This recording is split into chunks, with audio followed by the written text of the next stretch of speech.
Chapitre 10. Nous pouvons lire le verset 35, nous pouvons nous mettre debout. Hébreux 10, le verset 35. Ainsi nos frères, Jean-Claude, toute sa famille, notre frère Job aussi, que Dieu les accompagne vers la Hollande et qu'ils puissent apporter nos salutations en Jésus-Christ à tous nos frères et sœurs qui vont rencontrer en Hollande. Que Dieu les bénisse. Hébreux 10, 35.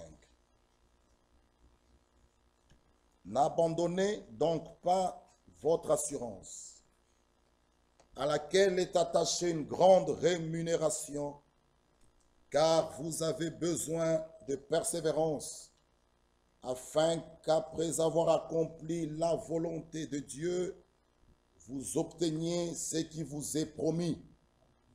Encore un peu de temps, celui qui doit venir viendra, et il ne tardera pas. Amen. Amen. Nous pouvons nous asseoir. Nous parlons ces jours-ci sur les promesses de Dieu. Et nous l'avons commencé depuis le vendredi. Nous avons montré que le plan du salut tout entier est fondé sur des promesses. Et chaque promesse s'accomplit pour la gloire de Dieu dans la vie des croyants. Et nous avons montré que la promesse principale qui était dans l'Ancien Testament était l'annonce du Messie, sa venue. C'était la promesse principale dans l'Ancien Testament. Dans le Nouveau Testament, dans notre temps, la promesse principale est le retour de notre Seigneur Jésus-Christ. C'est ce qui nous rassemble même ici. Et dans notre temps, nous pouvons lire Malachie chapitre 4. Cette promesse de Malachie 4, c'est déjà accompli. C'est accompli dans notre temps. Et ceci a été confirmé par notre Seigneur Jésus-Christ dans Matthieu 17 et dans Marc 9. Lisons d'abord Malachie chapitre 4, le verset 5. Voici, je vous enverrai Élie le prophète, avant que le jour de l'Éternel arrive, ce jour grand et redoutable. Il ramènera le cœur de père à leurs enfants et le cœur des enfants à leur père, de peur que je vienne frapper le pays d'interdit. Amen. Vous connaissez ces choses. Frère Branham est déjà venu avec un message qui lui a été donné. Ce n'est pas son message. C'est un message qui lui a été donné par Dieu. Et si nous sommes rassemblés ici, nous pouvons le témoigner. Nous avons cru à cela. Et nous pouvons redire et redire, le message ne sauve pas. Le salut, comme nous l'avons dit le vendredi, se trouve dans la personne de notre Seigneur et Sauveur Jésus-Christ. Celui qui croit, même ce matin, est sauvé. Le salut, c'est quiconque croit. Et toi, mon frère, toi, ma soeur, tu es ce quiconque. Mets ton nom là. C'est quiconque croit. Mais le Saint-Esprit est donné pas quiconque, mais aux enfants obéissants. Amen. Nous l'avons lu avec vous dans la petite brochure, le signe, la preuve, que nous avons mis aussi là derrière, que la pleine obéissance dans toute la parole de Dieu nous donne le droit de recevoir ce signe qui est le Saint-Esprit. Et acte 2, acte 5, 32 nous le dit. Nous sommes témoins de ces choses. Dieu donne le Saint-Esprit aux enfants obéissants. Mais le salut, c'est quiconque croit, même ce matin, il est sauvé. Voilà pourquoi nous avons insisté le vendredi, qu'à la croix, ce n'est pas l'Esprit qui est mort là, parce que c'est l'Esprit éternel. La parole ne pouvait pas mourir à la croix. C'est l'homme Jésus qui a versé son sang, qui a souffert. Il a pris ta place, il a pris ma place. Et nous avons montré que la parole, nous écoutons la parole même ce matin, et la foi vient de ce qu'on entend. La parole, bien-aimés frères, nous donne la foi en celui qui sauve. La parole nous donne la foi en celui qui sauve. Et si réellement vous êtes sauvés, vous passez par les 3 étapes de grâce. Cette parole qui vous a donné la foi, réellement vous avez cru, vous êtes sauvés, l'Esprit vient vous sceller. C'est ça le but même pour lequel nous sommes là. Le salut, oui. Le but même de ce message, bien-aimés frères, c'est de préparer la seconde venue de Jésus-Christ. Et cette écriture que nous pouvons le lire ici, nous allons le voir. Le Seigneur Jésus-Christ l'a confirmé dans Matthieu 17. Lisons d'abord Matthieu 17. Ce sont des choses que vous connaissez.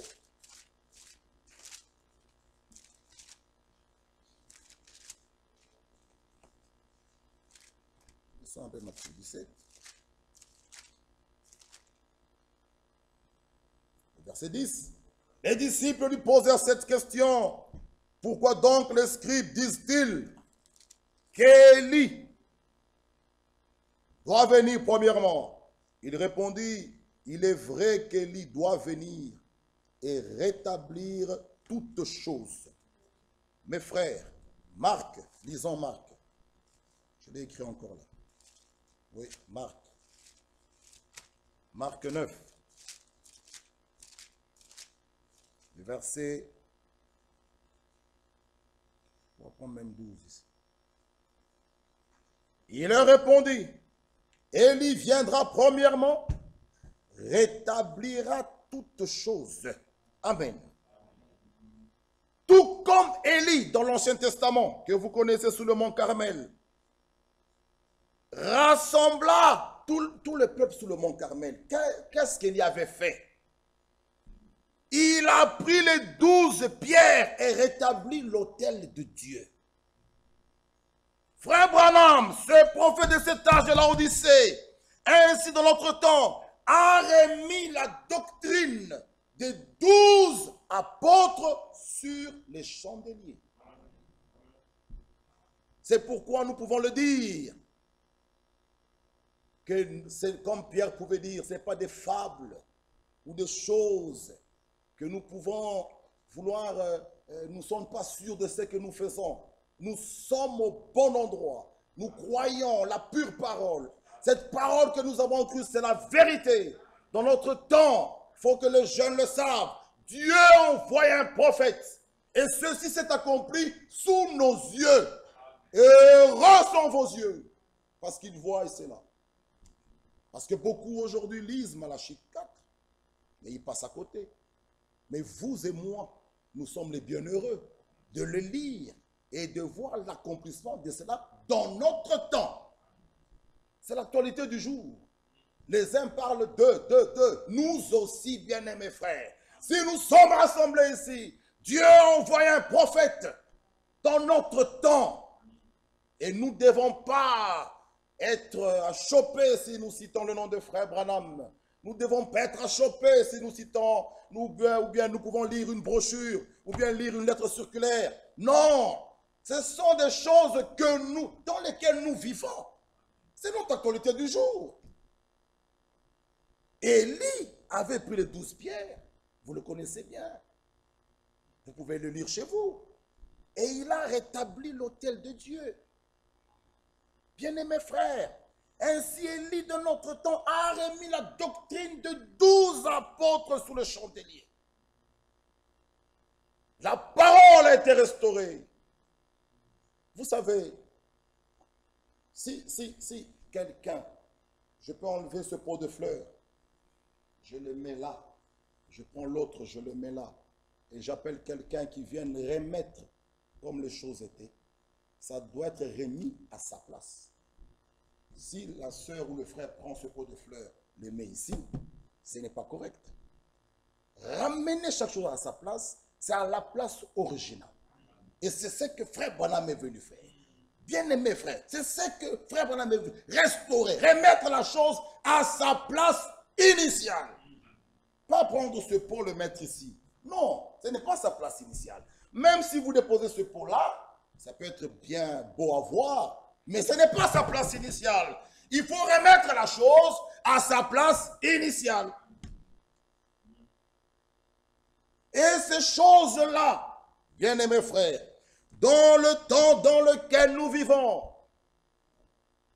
Dieu nous a envoyé sa parole, nous a envoyé un prophète. Et nous pouvons lire dans Malachie 3, pour que vous voyez que là, on nous parle, et la première partie ici de Malachie, tout au-dessus. Lisons d'abord Malachie 3, 1. Voici, j'enverrai mon messager, il préparera le chemin devant moi. Amen.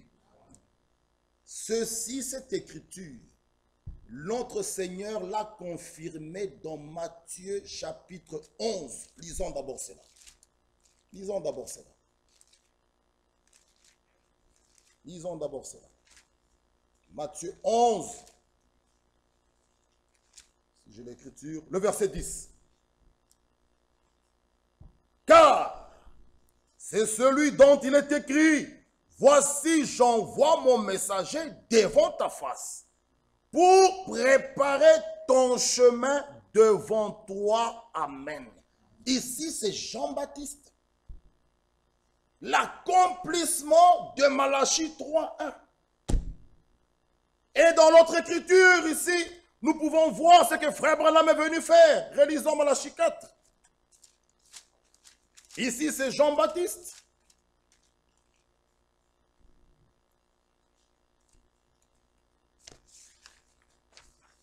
Malachie 4, verset 6. B. Il ramènera le cœur des pères à leurs enfants. Non, Frère Branham. B.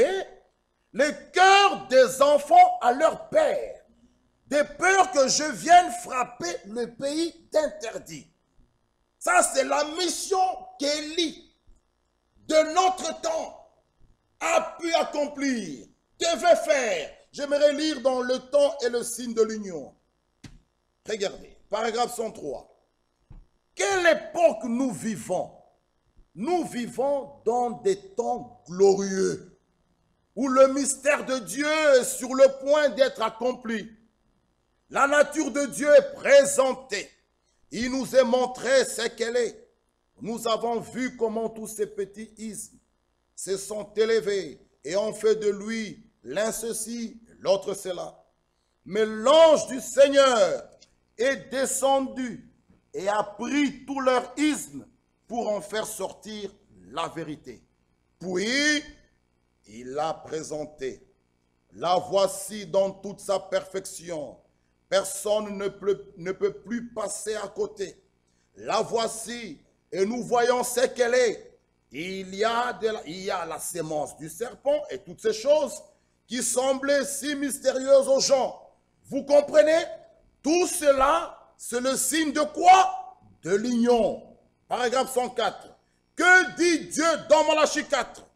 Qu'il ramènerait, la foi originelle de Pentecôte. Amen. Il ramènerait le même message de Pentecôte au peuple. Amen. Le même signe et la même évidence de Pentecôte. Amen. Le même Dieu, la même puissance, amen, le même enseignement, tout exactement la même chose, avec la confirmation de la colonne de feu que celle qui frappa Paul sur le chemin de Damas. Amen. Ah, il ramènerait la même évidence de Pentecôte. Oui, mes frères et sœurs, le Saint-Esprit qui est la promesse du Père est pour nous. Et nous le croyons. Et c'est maintenant qu'il faut la voir. N'attendez pas à la fin, lors de la première de l'arrière-saison pour dire, c'est maintenant qu'il faut la voir. Et le Saint-Esprit, en nous, vient enlever tout le « je ne peux pas arrêter de fumer, je ne peux pas arrêter de boire, je ne peux pas arrêter de commettre adultère, je ne peux pas arrêter de voler ». Il vous rend capable, il vous donne la puissance de vaincre le mal. Le Saint-Esprit, il faut l'envier, il faut le désirer. Si vous l'avez, vous verrez la vie de Christ, comment est-ce qu'elle va se manifester ici. Toutes les petites histoires là vont disparaître. Le Saint-Esprit en nous, nous rend capables. Frère, vous devenez une personne nouvelle. Vous devenez une autre créature. Et vous pouvez dire comme Paul, c'est plus moi qui vis, c'est Christ qui vit en moi. Vous vous êtes dépouillé du vieil homme. Vous avez revêtu l'homme nouveau. Le vieil homme,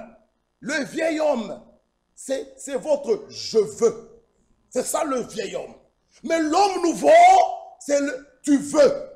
Pas ma volonté, mais ta volonté. C'est ça l'homme nouveau. Le vieil homme, non. C'est dans Ephésiens 4. Lisons d'abord Ephésiens. Nous ne venons pas passer le temps. Mes frères, il est à la porte. Lisez d'abord Ephésiens 4, le verset 22. Nous allons relire ici. Ephésiens 4, 22.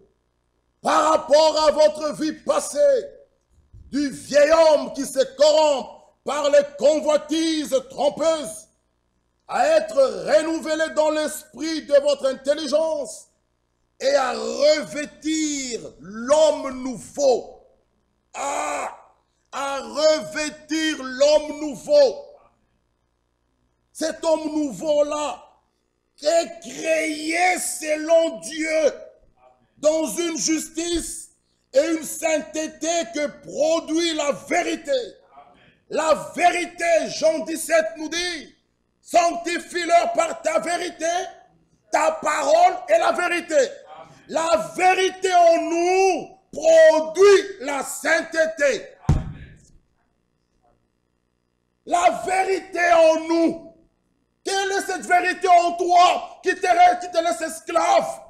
Tu es toujours esclave. Non, mes bien-aimés frères. Ce message, c'est le cri d'appel à sortir.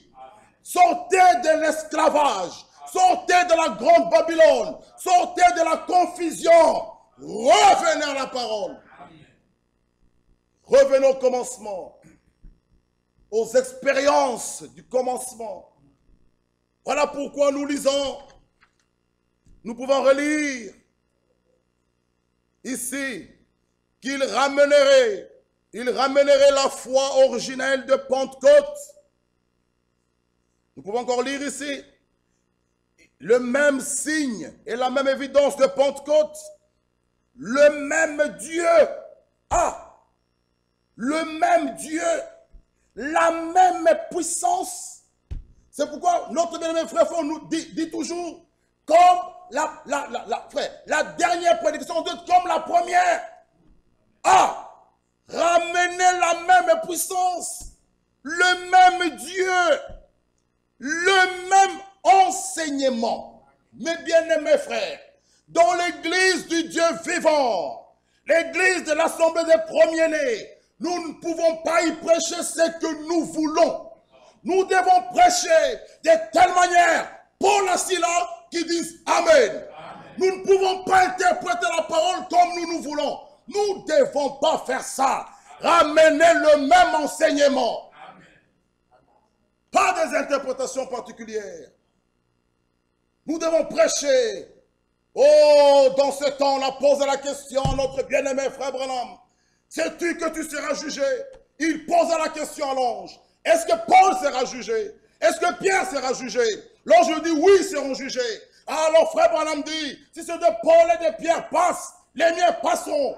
Parce que j'ai prêché comme Paul. Frères et sœurs, nous ne pouvons pas prêcher comme nous voulons. Nous devons laisser la parole. Parce que le même enseignement nous a été ramené. Qu'est-ce que tu vas donner d'autre? Ne falsifie pas la parole. Et ils nous disent ici, le même enseignement. Tout exactement la même chose. avec la confirmation de la même colonne de feu que celle qui frappa Paul sur le chemin de Damas. Maintenant, écoutez ce qu'il dit. Il est au milieu de nous aujourd'hui. Nous croyons cela, que notre Dieu est au milieu de nous aujourd'hui. Là où deux, Matthieu 18, où trois sont assemblés en son nom, il est parmi eux. Et nous croyons que ce matin, il est ici. Nous y croyons. Nous y croyons. Nous ne t'attendons pas. Il est ici. Parce qu'il a promis. Et il tient sa parole pour l'exécuter. Il est là. Et il nous dit, il est au milieu de nous, faisant les mêmes choses que celles qu'il fit autrefois. Qu'est-ce qu'il a fait autrefois? Il a sauvé, il a guéri, il a baptisé de l'Esprit, il a pardonné. Il est fait encore aujourd'hui. Il pardonne, il guérit, il donne son Esprit Saint, il justifie, il sanctifie. Il est fait encore aujourd'hui. Même ce matin, si vous y croyez, tu feras une expérience personnelle. Amen. Le point capital, lorsque nous venons à l'église, ne regarde pas ton frère, ne regarde pas ta soeur. Non, tu es toi et ton Dieu. Amen. Si le Saint-Esprit te dit saute, saute. Bien-aimé frère, ne regarde pas toi. Aujourd'hui, pourquoi le Saint-Esprit n'agit pas? Nous regardons les autres. Oh, qu'est-ce que la sœur va dire? Qu'est-ce qu'elle va dire? Qu'est-ce qu'elle va dire? Tu es toi avec ton Dieu. Oh, qu'est-ce que ma femme dira? Si je pleure, ma femme me verra, moi je pleure. Ça, c'est l'orgueil, frère. Dans la présence de Dieu, nous sommes tous petits. Amen. Quel que soit le cas, frère, je ne regarde pas ma femme. Vous savez, il y a un problème sérieux dans le message. Nous avons la connaissance du message, mais dans même les petites choses, comme la repentance, les gens n'y font même plus cas. Ils se disent, monter à la chair, pleurer, moi. Et ma femme, qu'est-ce qu'elle dira? Mes enfants, qu'est-ce qu'ils diront? Ça, frère, moi, si le Saint-Esprit me conduit à pleurer, je pleure. Je ne regarde pas mes enfants, je regarde pas c'est moi et lui. Amen. Parce que, frères et sœurs, c'est moi et lui. Amen. Mais tu dis, mon mari va me voir, mon mari va entendre quand je me réponds. Frère, sœur, si ton mari entend quand tu te réponds, c'est toi et Dieu. Amen. Nous avons dit ça vendredi. Tu es là qu'à inspecter les autres. Quand nous disons prions, il y a ceux qui ne prient pas, ils tendent l'oreille pour entendre ce que l'autre dit. Mais tu es un malheureux. L'autre met sa vie en ordre avec Christ. L'autre met sa vie en ordre. Toi, et puis tu vas répéter ça. Mais tu es loin de la grâce de Dieu. Faisons les mêmes choses. Et il continue encore à dire, c'est le temps de l'union. Nous voyons les nations s'unir, le monde s'unir, les églises s'unir. Nous voyons aussi l'épouse s'unir. S'unir avec la parole. Pourquoi? Parce que la parole est Dieu. Et l'époux qui est la parole et l'épouse qui écoute la parole se rassemblent dans une union. Ils s'unissent comme dans un mariage. Vous voyez, ils sont en train de se préparer pour un mariage où ils deviendront un. La parole devient vous et vous devenez la parole. Alors Jésus dit, en ce jour vous connaîtrez que tout ce que le Père est, je le suis. Et que tout ce que je suis, vous l'êtes. C'est pourquoi il dit, si ma parole demeure en vous et vous demeurez dans ma parole, alors vous demanderez tout. Le Père vous le donnera. Amen. Vous devenez la parole. Frère, lisons cela. Lisons. Vous voyez, ils sont en train de se préparer pour un mariage où ils deviendront un. La parole devient vous et vous devenez la parole. Oh, mes frères, en ce jour-là, vous connaîtrez que je suis en mon Père et que le Père est en moi et que je suis en vous et que vous êtes en moi. Vous comprenez? En ce jour, quel jour? Ce jour-ci, nous voyons que ce grand mystère de Dieu sont en train d'être révélés. Oh, comme j'aime cela. Vous remarquerez qu'auparavant la science, bien aimés frères, ces choses sont pour nous. Nous sommes différents des dénominations. Ça, il faut que ça doit être cloué en nous. Dans ce temps, Dieu nous a parlé. Dieu nous a parlé le 11 juin 33. Frère Branham baptisé, la 17e personne, la voix s'est fait entendre dans notre temps. Ne faites pas semblant que Dieu n'a pas parlé. Ne vivez pas comme si Dieu n'a pas parlé. Dieu a parlé, frère. Il y a encore des gens qui compliquent les choses. Des uns qui continuent à se maquiller. Des autres continuent à fumer, à mettre des vernis à ongles, à mettre des rouges à lèvres. Dieu a parlé. Dieu nous a parlé. Vous vivez comme le monde. Mes frères, ça fait mal. Parfois, nous nous croisons en ville avec des sœurs ou des frères. Tu peux même pas, tu as pitié. Tu dis, mais c'est pas possible. Mais ici à l'Assemblée, tout le monde paraît saint. Tout le monde paraît sainte. Non. La vie chrétienne, c'est pas seulement ici. La vie chrétienne, nous la menons à l'école, au travail, au bureau, partout. Je demeure chrétien. Bien-aimés, l'enlèvement est pour bientôt. Et nous parlons des promesses de Dieu. Comme nous l'avons dit, nous pouvons lire.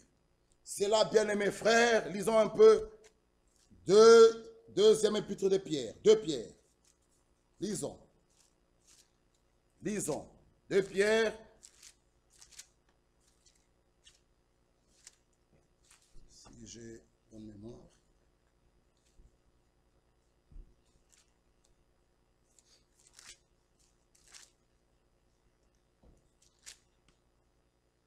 De Pierre, chapitre 3, le verset 9. De Pierre 3, verset 9. Le Seigneur ne tarde pas dans l'accomplissement de la promesse, comme quelques-uns le croient, mais il use de patience envers vous, ne voulant pas qu'aucun périsse, mais voulant que tous arrivent à la repentance. Amen. Amen. Ceci, c'est, nous pouvons le lire, le Seigneur ne tarde pas dans l'accomplissement de la promesse. Lisons maintenant Jean 14. Verrons la promesse ici. Même le but pour lequel nous nous rassemblons ici.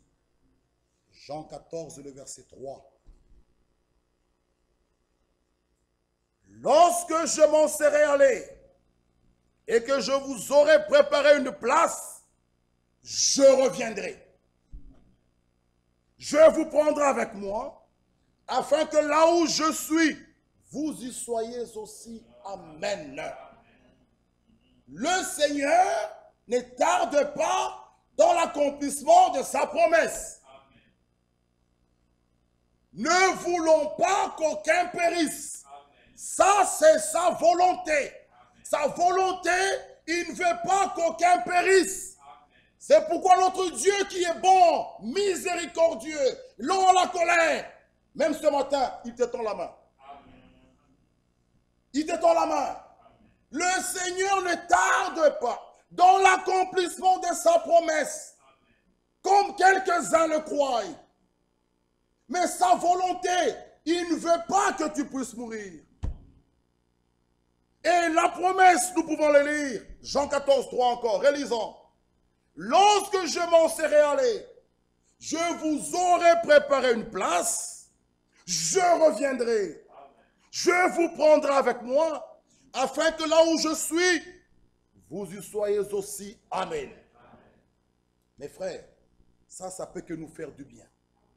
Mais comme nous l'avons dit, avant son retour, l'église épouse doit être ramenée au même pas. C'est pourquoi la parole nous a été donnée. Dans ce temps, Dieu a même envoyé un serviteur fidèle et prudent, afin que la parole ne soit plus interprétée, falsifiée comme nous le voulons. Non! L'église épouse, avant son retour, doit être ramenée au même pas.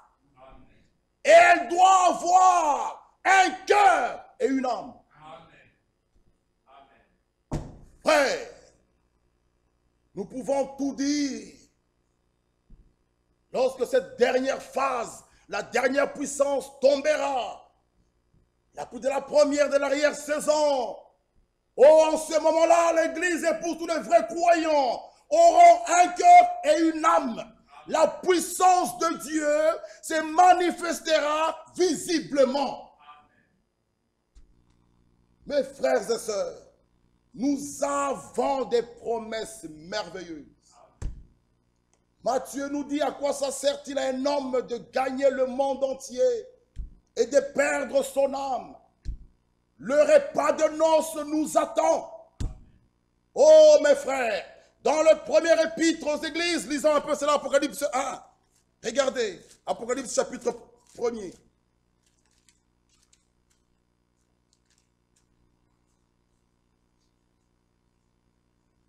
Non, 2, 4.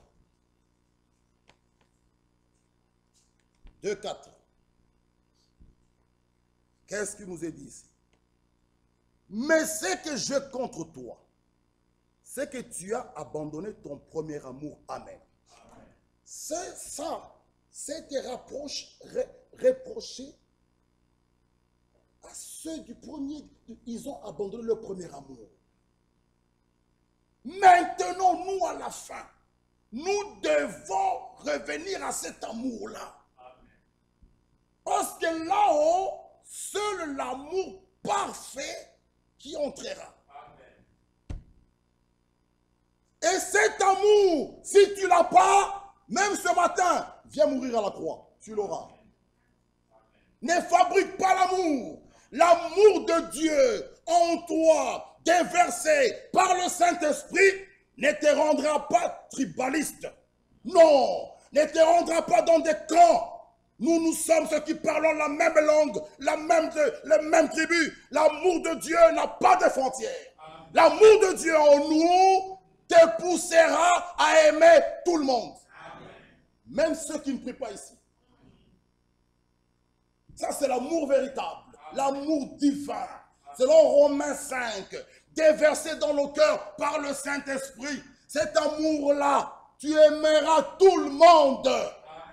Et cet amour, tu l'as par le Saint-Esprit. Si tu ne l'as pas, viens le demander à la croix, il va te l'accorder. Si tu as du mal à pardonner, tu as encore du mal à te réconcilier, viens à la croix. Viens mourir à la croix. Tu verras que c'est facile vivre la parole. C'est facile mettre en pratique la parole. Venez à la croix. Jésus-Christ a pris ta place. Il a payé le prix. Il a crié, c'est accompli. Il a pris entre ses mains les clés de ce jour de mort. Venez à la croix. Nous ne pouvons que vous conseiller. Mais à la croix, là, frère, celui qui y va ne retournera pas comme il est venu. Tu retourneras une personne transformée, une personne changée. Mes bien-aimés frères, venez mourir à la croix. Ta langue qui parle tout le temps, venez mourir à la croix. Tu ne sais pas te contenir, viens à la croix. Des mauvaises pensées, viens à la croix. Les souillures de la chair, viens à la croix. Les souillures de l'esprit, viens à la croix. Oh, mes frères, là, vous sortirez une personne transformée. C'est pourquoi, mes bien-aimés frères, lisons 1 Jean. 1 Jean chapitre 2. 1 Jean 2, le verset 15.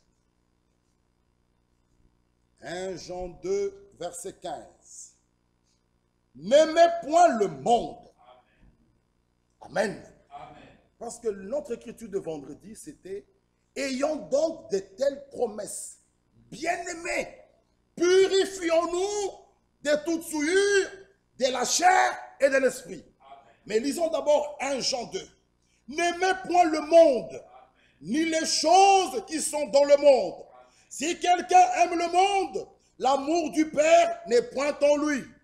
Car tout ce qui est dans le monde, la convoitise de la chair, la convoitise des yeux, l'orgueil de la vie, ne vient point du Père, mais vient du monde. Le monde passe, sa convoitise aussi, mais celui qui fait la volonté de Dieu demeure éternellement. Amen. Amen. Mes bien-aimés frères, j'aimerais un peu vous lire quelque chose ici. Dans notre circulaire décembre 2012, que nous avons lu vendredi. Maintenant, je voulais lire un peu ici.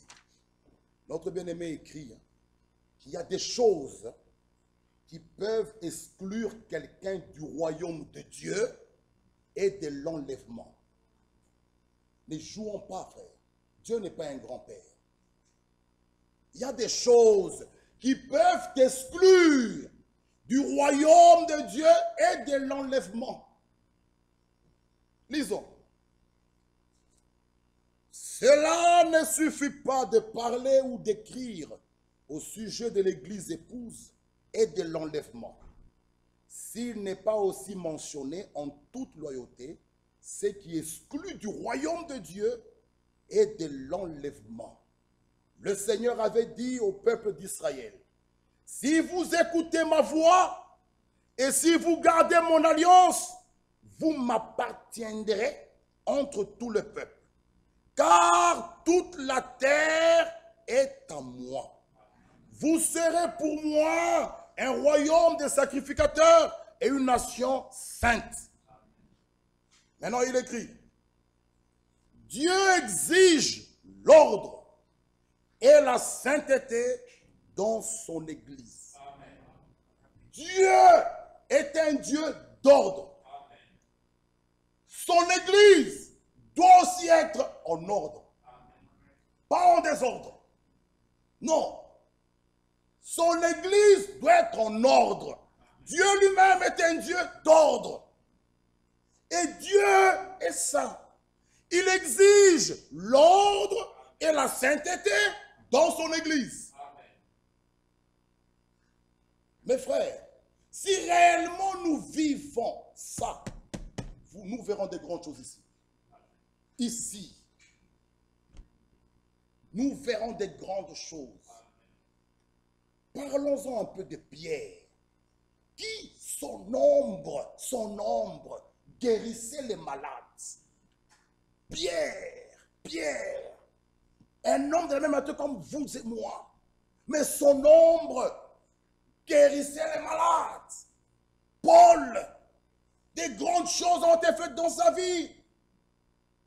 Frères et sœurs, même frère Branham pouvait tourner le dos à la salle. Dieu a fait de grandes choses dans notre temps. Ces personnes étaient des personnes consacrées, vivant dans la purification, la sanctification totale. Dieu fera de grandes choses avec toi, ma soeur. Si vraiment tu te consacres, tu es une femme de prière, tu vis une vie correcte, Dieu agira avec toi. Où est ce Dieu-là que Rebecca était allée consulter lorsqu'elle était enceinte, lorsque les 2 enfants se battaient en elle? La Bible dit qu'elle est allée consulter l'Éternel et l'Éternel l'a répondu. Amen. Où est ce Dieu? Où est-il? Est-il mort? Non, le nôtre est vivant. C'est à nous contrôler, mes frères et sœurs. Alors voilà pourquoi les hommes deviennent des idolâtres. Ils adorent des serviteurs de Dieu. Ils adorent des pasteurs. Ils adorent. Ils voient que le pasteur, il est un homme. Toi aussi, si tu te consacres, tu vis une vie correcte, Dieu sera avec toi. Amen. Toi aussi. Frère Branham va plus loin. Il dit quoi? Dans la foi parfaite. Si vous avez réellement la foi, vous ne viendrez pas dans l'une des prières. Ça, c'est nous mettre plus haut. Si vous avez réellement la foi, vous ne viendrez pas dans l'une des prières. Vous croirez dans votre propre prière que Dieu m'a exaucé. C'est quand vous vous voyez faible, vous voyez seulement les pasteurs. Voilà pourquoi les gens adorent les pasteurs. Élèvent les bergers. Il devient quoi? Frère, non. Notre Dieu n'est pas injuste. Frère Franck pose la question à Frère Branham. Est-ce que moi aussi ces choses, je pouvais les faire? Il dit, tout celui qui croit. Bien-aimé, marque ses éclairs. Celui qui croira. Frère, qui sera baptisé sera sauvé. Et ces signes accompagneront ceux qui auront cru en mon nom. Mais c'est vous, c'est vous. Petite fièvre, téléphone. Petite fièvre, téléphone. Et vous? Ta prière est où? Tu as même peur d'ouvrir ta bouche parce que ta bouche critique. Ta bouche calomnie. Ta bouche ment. Alors tu sais que Dieu ne t'écoutera pas. Parce que le jeune homme aveugle avait dit, je sais une chose, que Dieu n'exauce pas les pécheurs. Dieu n'exauce pas les pécheurs. Avant de prier, réponds-toi. Répondez-vous, mes sœurs. D'abord que ta bouche critique, parle des choses mal. Tu es au téléphone, à minuit la fièvre, tu ne sais plus prier. Voilà. Alors là, tu prends le téléphone. Diacre, oh pasteur, pourquoi? Qu'est-ce qu'un pasteur? Qu'est-ce qu'un berger? Qu'est-ce qu'un diacre? Toi aussi prie. Chasse les démons. La promesse est donnée. En mon nom, vous chasserez les démons. Chasse les démons. Mais tellement que ta bouche critique, elle calomnie nuit et jour. Tu te vois toi-même faible. Souvenez-vous de Samson. Lorsqu'il avait ses cheveux, cet homme était fort. Il pouvait battre les Philistins. Mais les jours qu'il a vendu le secret, il était faible comme tout homme. Mes sœurs et frères, Éphésiens 4:30 nous dit, n'attristez pas le Saint-Esprit. Tu peux avoir le Saint-Esprit, tu joues dans le péché, tu l'attristes. Tu verras. Attention, parce que Dieu exige l'ordre et la sainteté dans son Église. L'ordre, la sainteté doit commencer d'ici jusque là.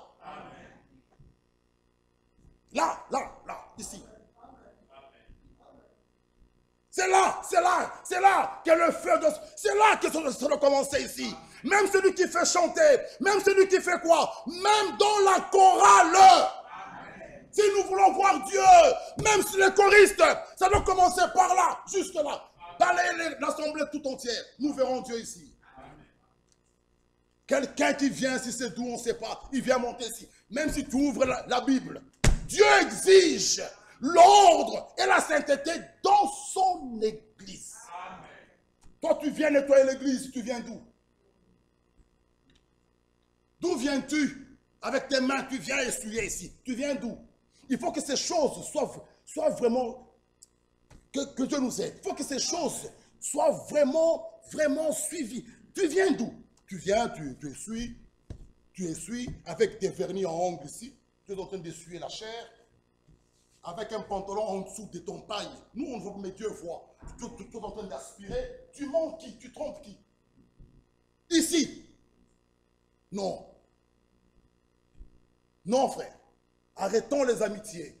Nous voulons voir Dieu. Amen. Parmi nous, il y a des gens malades. Il y a des gens qui ont besoin de la guérison. Amen. Il y a besoin qui ont besoin de la puissance de Dieu. Amen.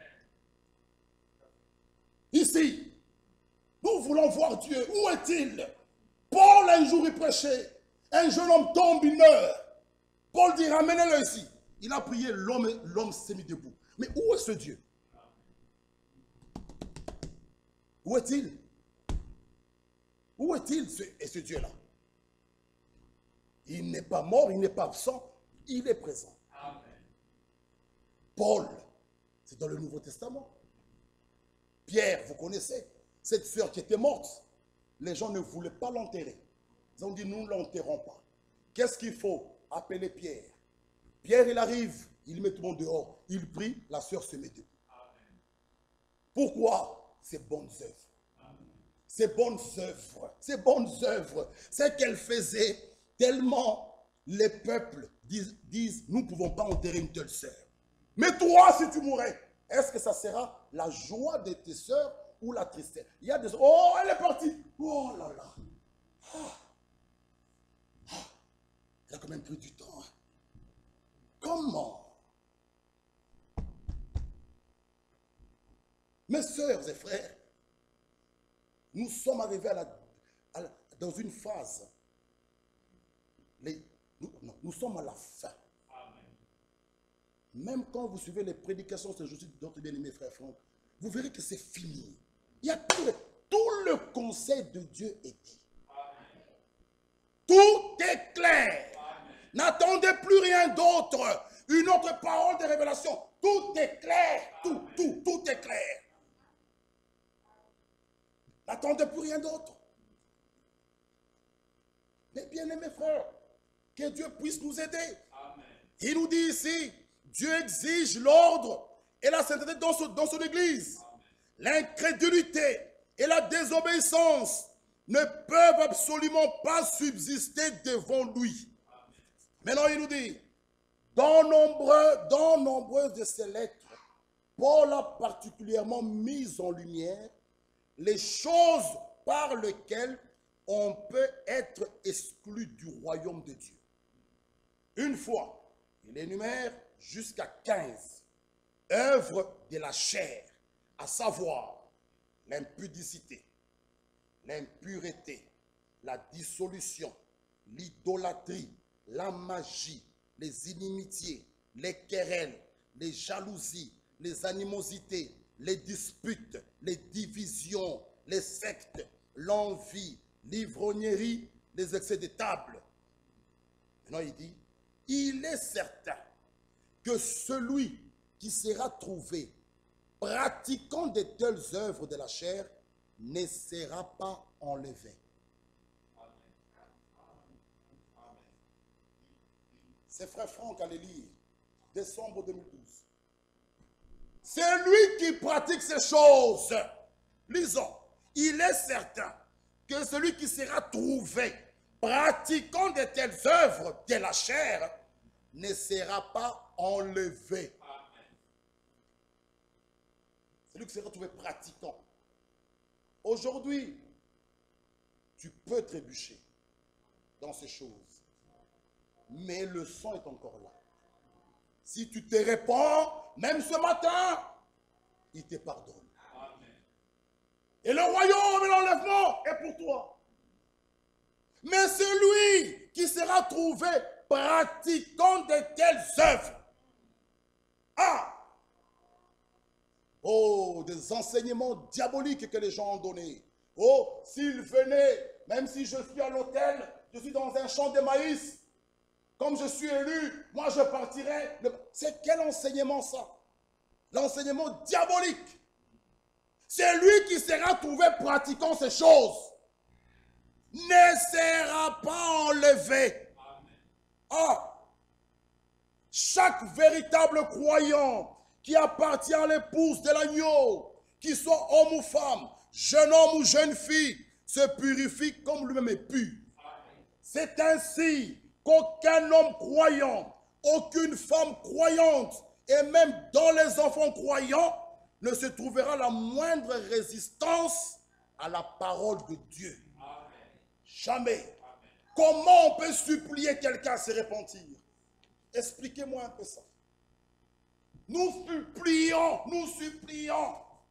Dans un enfant de Dieu ne se trouvera pas la moindre résistance à la parole de Dieu. Amen. Femmes, soyez soumises à vos maris, comme il convient dans le Seigneur. Marie, aimez vos femmes. Et ne vous aigrissez pas contre elles. Enfants, Enfants, obéissez en toutes choses à vos parents, car c'est l'être agréable dans le Seigneur. Celui qui appartient à l'église des premiers-nés, qui est crucifié avec Christ et qui par la puissance de sa résurrection accède à une nouvelle vie, sera réceptif à la parole de Dieu. Amen. Et se laissera corriger. Amen. Amen. C'est clair. C'est clair. Ah, c'est pourquoi nous avons dit clairement, dans les choses de Dieu, frères et sœurs, Dieu n'est pas un dictateur. Un enfant de Dieu qui aime la parole, même quand c'est mal, il se laisse corriger par cette parole. Parce qu'il est une partie à cette parole-là. Et nous sommes l'épouse parole. Mais si nous supplions quelqu'un, alors là, il y a un problème. Nous pouvons même examiner sa nouvelle naissance. Parce qu'un enfant de Dieu qui a la vie divine, la vie de Dieu en lui, frère, on ne peut pas le supplier pour demander pardon ou pour se repentir. C'est lui-même, c'est sa vie. Amen. À la nouvelle naissance déjà, le Saint-Esprit te conduit. Amen. Tu es enfant de Dieu. Oh bien-aimé, c'est pourquoi, pour ceux qui n'étaient pas là avec nous vendredi, j'aimerais relire circulaire décembre 2012. Écoutez ceci. Parlons d'Ésaïe et de Jacob. Écoutez. Jacob voulait obtenir le droit d'aînesse sur lequel reposait depuis le début la bénédiction de Dieu. Il ne signifiait rien pour Ésaü, tandis que pour Jacob, Jacob le voulait à tout prix.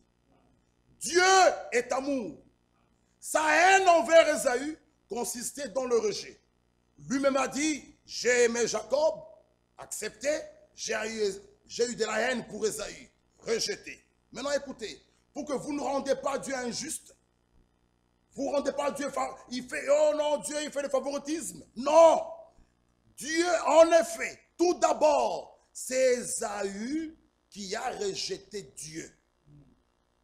On sait qu'il dédaigna le droit d'aînesse. Ésaü a dédaigné le droit d'aînesse. Il a rejeté Dieu. Ensuite, il commença à persécuter Jacob. Il en est encore ainsi aujourd'hui. Celui qui abandonne le droit d'aînesse ou ne l'a pas encore obtenu, persécute celui qui l'a reçu par grâce. Mon frère et ma soeur, celui qui l'a reçu par grâce, mais il est persécuté par celui qui l'a fait et qui l'a abandonné. Voilà, mes frères et sœurs, ne jouez pas avec les choses de Dieu. Il y a des choses qui peuvent vous exclure du royaume et de l'enlèvement que vous-même vous faites. Maintenant, vous commencez à chercher, oh, mon sorcelé, oh, on a fait ça, oh, on a pris ma place, et on a fait ça. Qui a pris ta place? Qui t'a ensorcelé? Tu l'as abandonné, tu as joué avec les choses de Dieu, tu t'es fait exclure toi-même. On ne joue pas avec la parole, frère. Dieu exige l'ordre et la sainteté dans son église. Et c'est son église, il fait qu'il veut. Dans les choses de Dieu, même moi qui vous parle, si je joue avec les choses de Dieu, il est capable de m'écarter. Il prend qu'il veut. Oh, on m'a fait. J'ai joué moi-même avec les choses de Dieu. Dieu, qu'est-ce qu'il fait? Il te met à côté. Dieu du ciel avait même accepté la volonté du peuple. On leur a placé Saül à la place de Samuel. Dieu a dit, donnez-leur un roi. On a donné Saül à la place de Samuel. Donnez-leur un roi. Ils ont rejeté Samuel. Samuel était un vrai prophète de Dieu. Le peuple, dans sa souveraineté, peut vous rejeter. Ils ont rejeté Samuel. Ils ont obéi Saül. Mais Saül, quand il n'a pas obéi, Dieu a dit, c'est fini. Mettez-moi David. Fini. Frère, On pouvait dire à Saül, l'obéissance vaut mieux tous les sacrifices. L'obéissance, même pour nous qui prêchons là, l'obéissance vaut mieux tous les sacrifices. C'est comme cela. On ne joue pas avec les choses de Dieu. On ne joue pas avec... C'est son église. C'est sa propriété. Jésus est mort à la croix. L'église est le produit de l'œuvre du calvaire. Jésus est mort à la croix. On ne joue pas avec son église. C'est sa propriété. Tu joues. Le propriétaire te met à côté. Fini. Tu peux beau pleurer. On n'a plus ma place. On m'a fait ça. Le propriétaire t'a mis à côté. C'est fini. Tu as joué avec les choses du royaume. Tu t'es exclu toi-même. Mes frères et sœurs, les choses sont sérieuses. Ne jouons pas avec la parole. Jésus revient bientôt. Sa venue est proche. Oh, bien-aimés frères, allons vers la fin.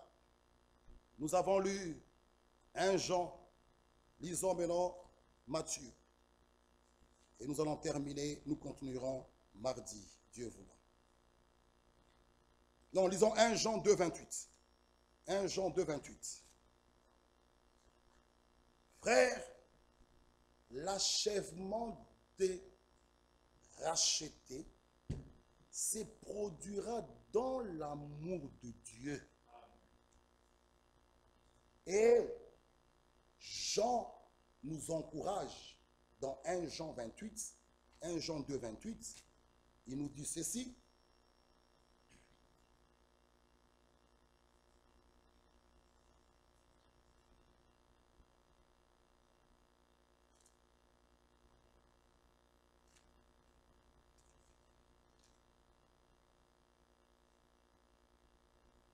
Et maintenant, petits enfants, demeurez en lui, afin que lorsqu'il paraîtra,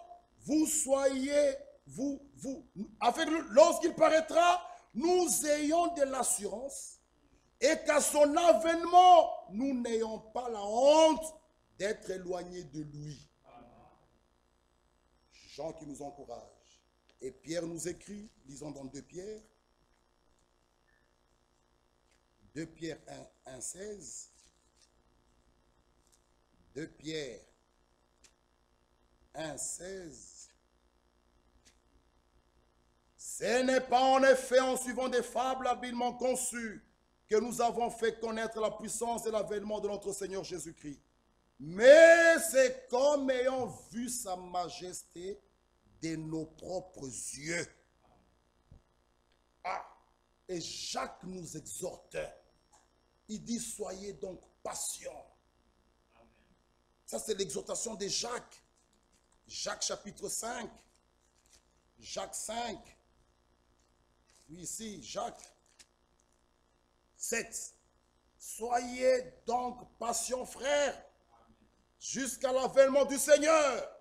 Voici le laboureur attend le précieux fruit de la terre. Prenons patience à son égard, jusqu'à ce qu'il ait reçu le plus de la première et de l'arrière-saison. Amen. Maintenant, le cri d'appel pour tous les vivants est en train de retentir. Nous l'avons lu avec vous. Sortez. Voici l'époux. Sortez à sa rencontre. Et maintenant aussi, le message que nous pouvons dire, c'est le cri d'appel à sortir. Sortez de l'esclavage, sortez de la Babylone, sortez des confusions, sortez des interprétations. Des grandes choses nous attendent. Le repas de noces. Oh mes frères, quand j'y pense, ce jour-là, dans Apocalypse 19, terminons par là, et Dieu voulant, nous allons continuer. Il y a eu des Chose qu'on devait lire ici dans l'union invisible, même la demeure future, qui sera pour mardi. Frères et sœurs, réjouissons-nous, soyons dans l'allégresse, donnons-lui gloire, car les noces de l'agneau sont venues, son épouse s'est préparée.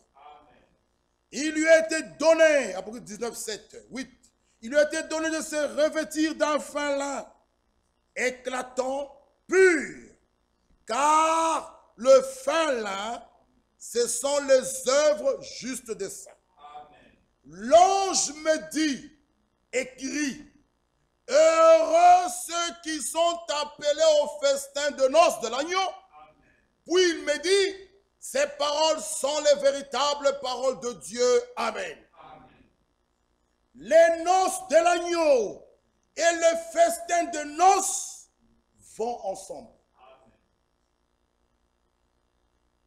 Les noces que nous venons de lire, frères et sœurs, au verset 7, et le festin, le verset 7 nous dit, les noces de l'agneau sont venues. Au verset 9, c'est écrit, heureux ceux qui sont appelés au festin de noces de l'agneau. Donc, les noces de l'agneau là, et les festins de noces de l'agneau vont ensemble. Et ce qui suit, c'est une parole de confirmation, laquelle qui nous dit, ces paroles sont les véritables paroles, de Dieu. Ah, et ceux qui partiront là, seulement ceux qui seront trouvés dans la sanctification sans reproche, dans la purification de la chair et de l'esprit. Sinon, vous risquez de vous faire exclure. Nous avons lu des choses qui peuvent nous exclure de l'enlèvement. Tu vis dans l'adultère. Il y a des choses qui peuvent t'exclure du royaume de Dieu et de l'enlèvement. Nous avons lu avec vous, frère. Allez relire. Prenez cette circulaire 2012, relisez en méditation chez vous. Il y a des choses qui peuvent vous faire exclure. Mais nous sommes encore au temps de la grâce. Amen. Il vous appelle. Il dit, venez et plaidons. Amen. Même si vos péchés sont rouges comme le cramoisi, il les rendra blancs plus que la neige. Amen. Les noces de l'agneau, c'est pour nous. Amen. Le millénium, pour nous. Amen. Les repas de noces, mes frères, ne ratez pas. Amen. Ne ratez pas. 7 ans, là-haut, au ciel, en train de manger au repas de noces. Après cela, c'est le millénium. 1000 ans. Ces choses-là sont pour nous. C'est pour toi. Mais l'Écriture nous dit, ayant donc de telles promesses, purifions-nous la souillure de la chair et de l'esprit. Que Dieu nous bénisse. Amen. Le repas des noces, le millénium, l'enlèvement, frère, ça ne sera pas une révélation quelconque. Certes, ça passera soudainement, mais ça sera une réalité. Amen. La transmutation sera une réalité. Amen. La résurrection, il y aura des personnes qui vont ressusciter. Ça sera une réalité. Ces choses que nous prêchons. Amen. Monter, notre ascension, sera une réalité. Amen. De la même manière que Jésus est monté, nous allons surmonter. Amen. Ça ne sera pas un songe. Mais, ce jour-là, Matthieu nous dit, heureux ceux qui ont le cœur pur, car ils verront Dieu. Seuls ceux qui ont le cœur pur le verront. Le cœur pur, c'est un cœur droit, un cœur qui n'a pas d'hypocrisie, un cœur qui dit vrai, un cœur qui prend parti pour la vérité, un cœur droit, un cœur qui soutient que la parole, un cœur qui soutient que la vérité. Frère, Celui qui a le cœur dur, même si on lui apporte la vérité, s'il est dans l'erreur, mais tu as le cœur pur, il s'aligne. Le cœur pur. Oh, Psaume nous dit, qui montera la montagne sainte? Celui qui a le cœur pur et les mains innocentes. Frères et sœurs, que Dieu puisse nous aider. Ne prenons pas la parole dans la tête. Non. Le message, nous avons lu avec vous, c'est le retour. Nous avons lu avec vous. Pas la tête. Non, les cœurs des enfants. C'est les cœurs qui doivent être ramenés. Nous avons lu avec vous ici que quelqu'un est à l'intérieur, mais son cœur encore dans le monde. Beaucoup sont comme ça ici dans l'église. Vous voyez un corps, quelqu'un qui est assis, qui te chante, qui crie, mais le cœur encore dans le monde. Non. Dieu exige l'ordre et la sainteté dans son église. Que Dieu nous bénisse. Nous pouvons nous mettre debout.